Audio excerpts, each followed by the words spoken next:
10-20 लोग हरदम रखेला साथ में, काटा पे से तौल लेके चलेला हाथ में। सुना टीपर दे बाबे के जी कर बाकी बात करेला हवा बाजी में।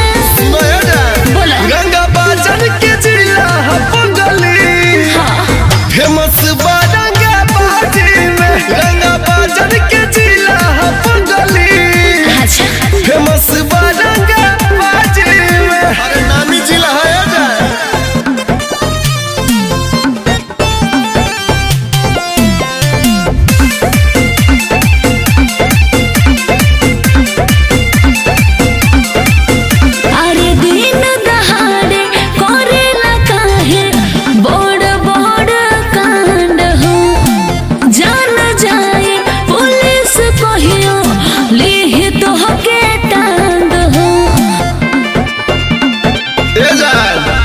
और सीधे संपर्क बा बिहार सरकार से, गिनल पर ससुर बालू के व्यापार से।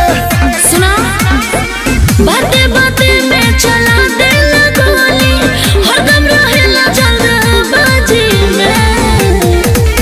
रंगा बाजन के जिला पंगली फेमस बारंगा बाजी में। रंगा बाजन के जिला पंगली फेमस बारंगा बाजी में।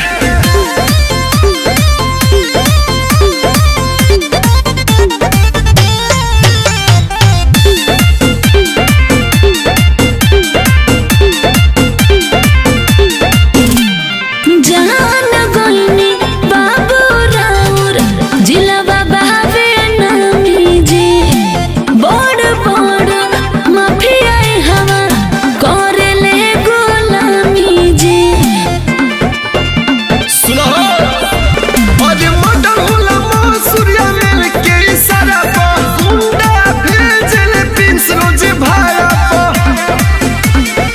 मार्केट में ही से आवेला नमावा मने जद के जा बाजी में।